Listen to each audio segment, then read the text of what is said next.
segment for you. We're going on location. Today we're headed to New York and we're going to see one of the openings for wonderful artist Miss Judy Chicago.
About Frida Kahlo. And this is very interesting, very exciting, something we all learn about in school, but this is a unique perspective. Let's have a look.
Before you were married? Yes. You were at my wedding. I was at your wedding with that big, tall, handsome guy. My name is Donald.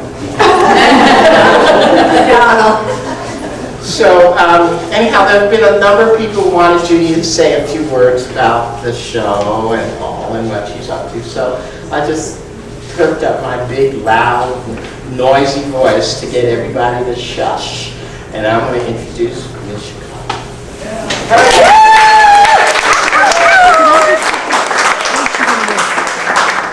Thank you guys. Thank you all for coming. I'm really happy about this show. I want to thank the gallery, of course. I want to thank my husband, Donald Woodman. I want to thank my assistant, Kelso Wyatt. Come show your heels. Kelso, thank you.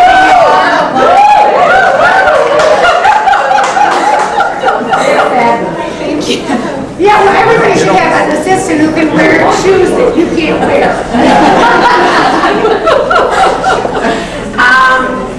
This is, I guess, my first survey show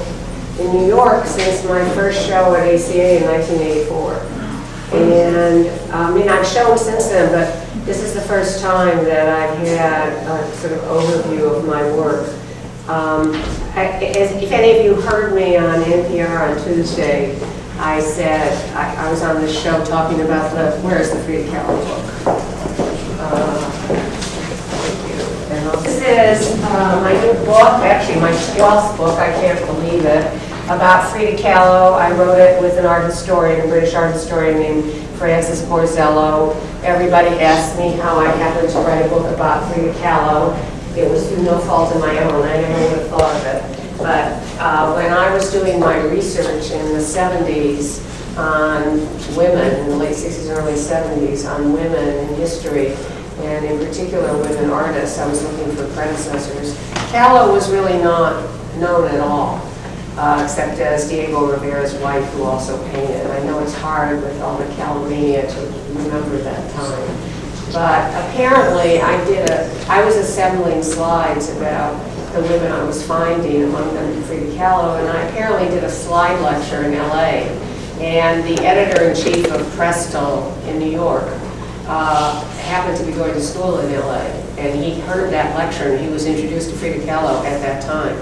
And when the publisher wanted to do a Kahlo book, Chris Lyon thought it would be interesting to try and do something different on Frida Kahlo.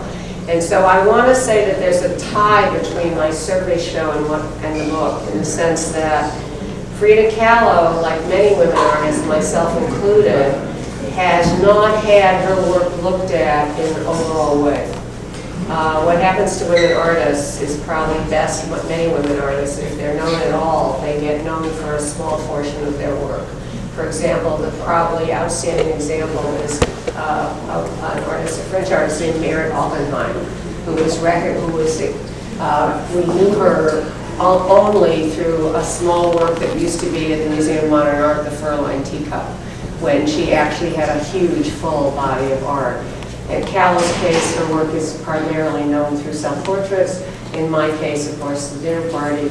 And it's my abiding hope, as I said on NPR, that before I leave this earth, the dinner party will come to be understood as only one work in a large body of art. And the show here has glimpses into the different periods of my work. There's a very good catalog essay by a young scholar named Jenny Sorkin. I'm really happy with it. That's one of the things that is making me very happy, these young scholars who are doing new work on my body of art. This is a series that I'm working on right now. I've been working on it for 3 years in a print shop in Santa Fe, a very good print shop that has a 40-year history called Landfall Press. They used to be in Chicago and they moved to Santa Fe. And it's called The Retrospective in a Box. It's 7 prints surveying my career. Some of my galleries say that collectors who come, who are interested maybe in wanting to buy something of mine, they don't know where to start, because I've done so many different things, so I call it a starter set for collectors. A little bit of everything. So all the works that are in the retrospective in the box, all the periods are represented here in the gallery.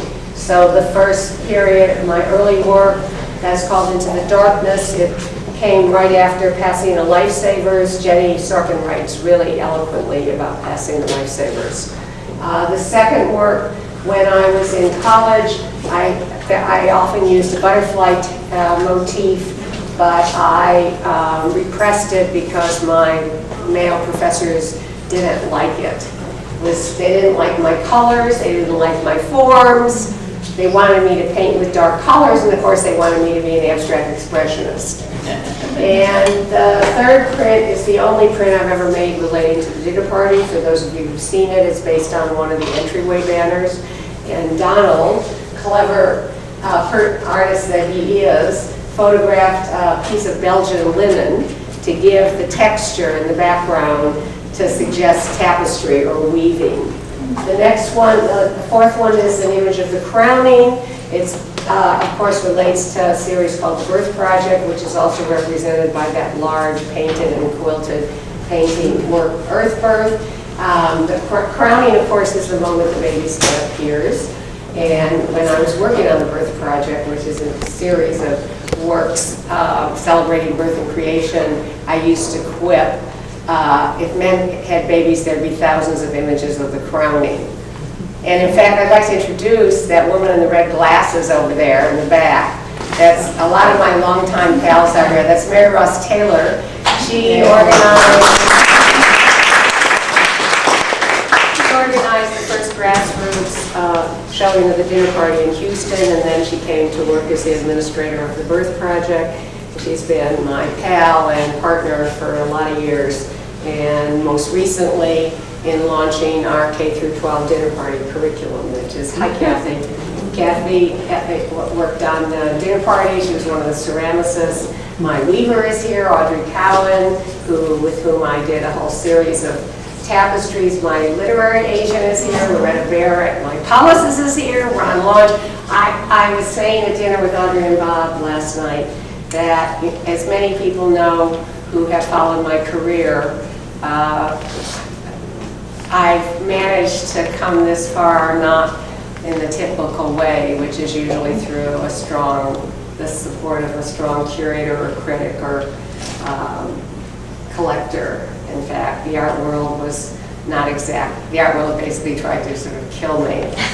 But what has sustained me are two things: my friends, my small circle of supporters who have been with me for years and years, and my knowledge of women's history and what I knew about what women before me went through. And I thought, if Elizabeth Blackwell could go through 2 years of medical school, and when no one spoke to her and women spoke to her, spit at her on the street, if she can do it, I could do it. And that's one of the reasons I'm so passionate about the importance of transmitting women's history to the future. Well, I hope you're enjoying the show, because I know I'm enjoying learning more about Rita Callis. Stay tuned, we have so much more.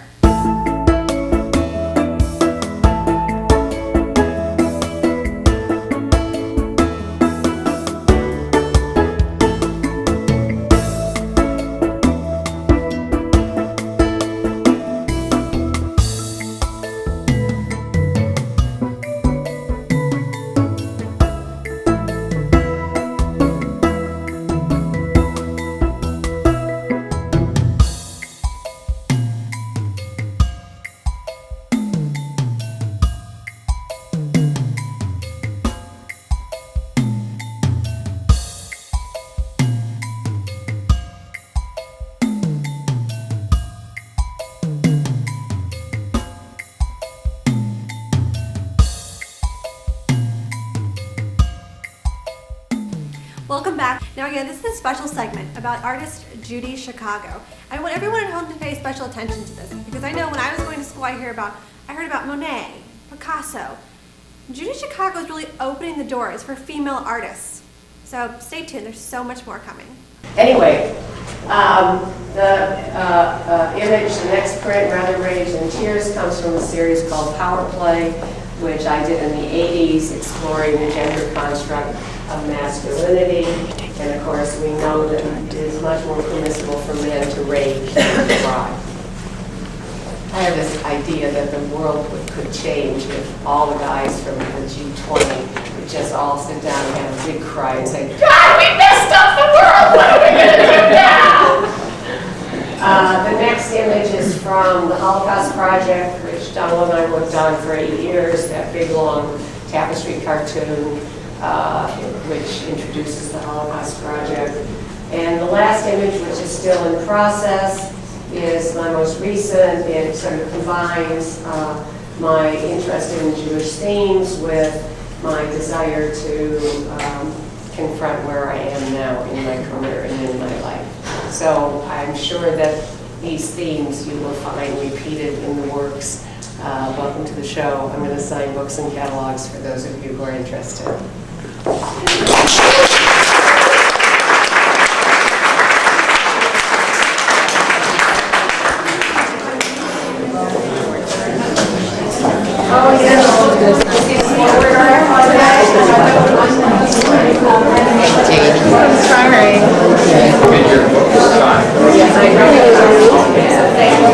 Wow, I really hope that you're enjoying this.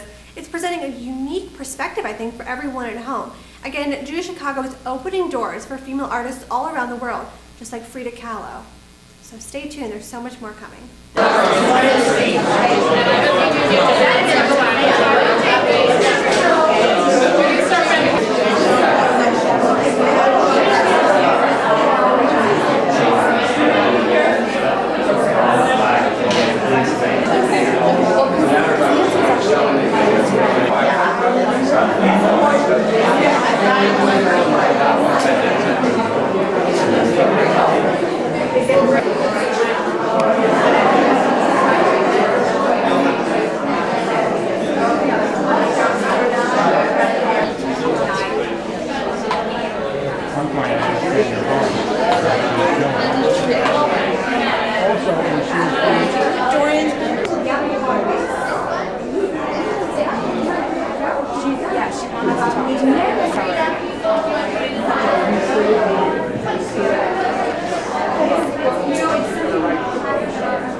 That's why we don't have red wine.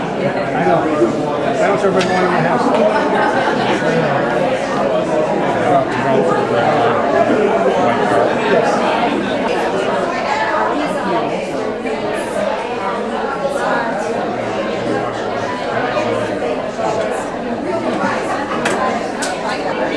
She may have taken some of that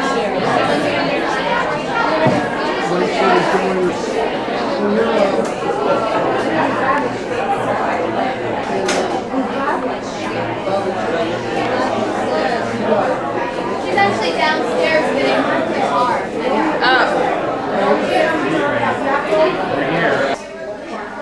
Or can they go?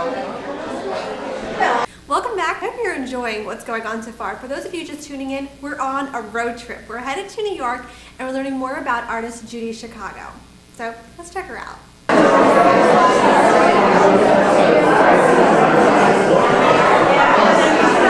what I wrote?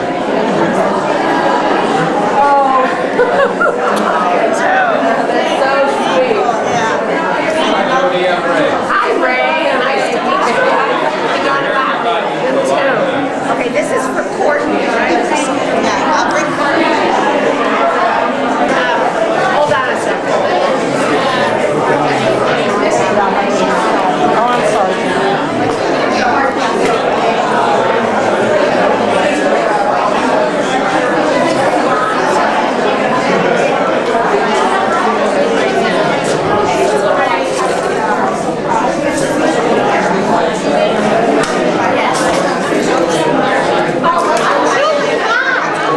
This is the designer, Kelso. Nice to meet you. This is your fabulous job. It looks wonderful.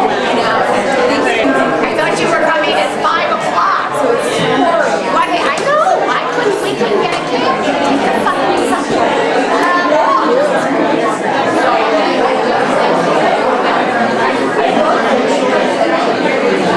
Oh, do you like it, the forward? Look how long it's taken. It may be actually in the beginning.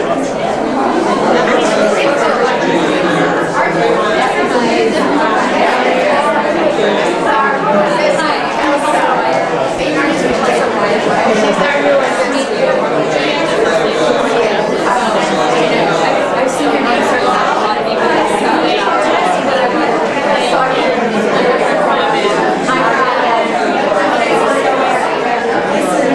Today on Top of the Morning, we're chatting a lot about female artists. Now today I have someone special for you. She's an architect. Her name is Julia Morgan. Let's check her out.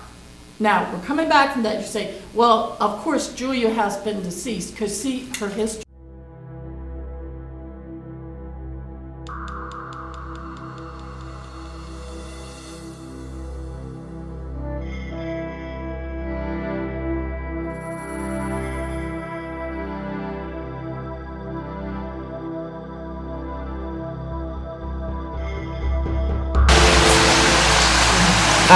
It was designed by Julia Morgan, who was a famous female architect who got her break after the earthquake happened in 1908. Wow. And so she rebuilt this famous hotel called the Fairmont in San Francisco, and she did Hearst Castle and this part of the cemetery, buildings in downtown. Is this, Joe, is this the same cemetery that we're going to go to later? It's attached to the right outside. Oh, okay. Yeah. This is like the entry right here. It's like a nice. And that cemetery was designed by Frederick Law Olmsted, who did Central Park. Wow. So the outdoor part is by him. Wow. That's It's beautiful. really- Chapel of the Skull.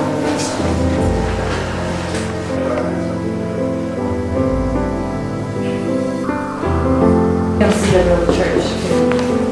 Yeah, I like to see the church part of it. That's one we'll do. Sure. These are like little columns. Oh, that looks like it's a worm under the bench. Like, Oh, you mean somebody was there? like a.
You enjoyed that, but of course Miss Morgan has been deceased for many years, but her legacy will live on in the history of female artists and hopefully in you as well.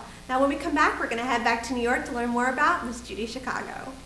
Why would I want to write a book about Frida Kahlo? Although I've penned almost a dozen books, most of them have been about my own work. Still, I was intrigued when Prestel contacted me about this project. People ask me, how I happened to come to write this book. It wasn't my own idea, I have to confess.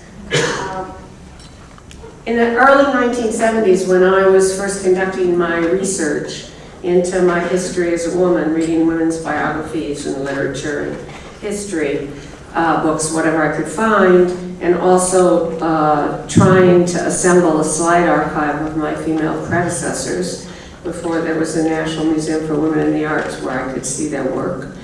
I delivered a lecture at the Women's Building in LA, where I was living, about some of the discoveries I was making. At that time, Frida Kahlo was not at all well known. She was known, I know it's hard for some people to realize this, but like George O'Keeffe, Frida Kahlo's work was brought into the mainstream by the feminist art movement. In fact, in 1965, when I was a young woman artist working and showing in Los Angeles, my art dealer, Rolf Nelson, had a 24-foot cloud painting by O'Keeffe in his gallery for sale for $35,000, and he couldn't even get anybody to look at it, much less buy it. The same was true of Kahlo at that time. She was known primarily as Diego Rivera's wife, who also paints. At any rate, a guy named Christopher Lyon happened to be at my lecture in the early 70s. He was a student in LA, and he grew up to become the New York editor-in-chief of Prestel. And when Prestel, which is a German art book publisher, suggested that they do a book on Callow, Chris thought it would be good to have maybe another approach. And he remembered that lecture because I had introduced him to Callow. And so he contacted me and asked me if I would be interested in doing this book. My first response was that I would only do it if I could partner with an art historian, specifically Frances Borzello, whose writing I admire. One of her areas of expertise is the history of female self-portraiture, a context into which, curiously, Callow's oeuvre has not often been placed.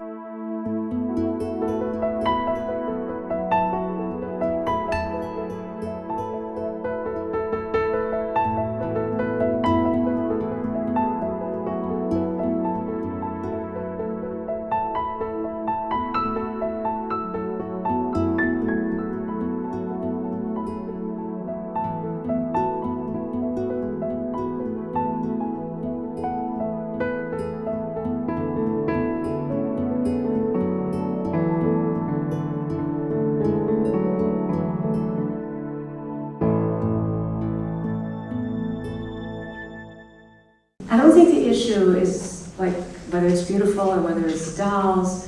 It's whether it's a vehicle for your expression. And if it is, then stand up for it and do what you believe in. Thanks.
Have been inspired today in some way to take action. If you are inspired, go do something.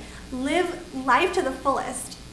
Now, we have had an amazing episode. Judy Chicago really took us into her world, and we learned more about Frida Kahlo, more about female artists, and why we should all feel free to express ourselves. I'm your host, Victory Davey. We'll see you next time.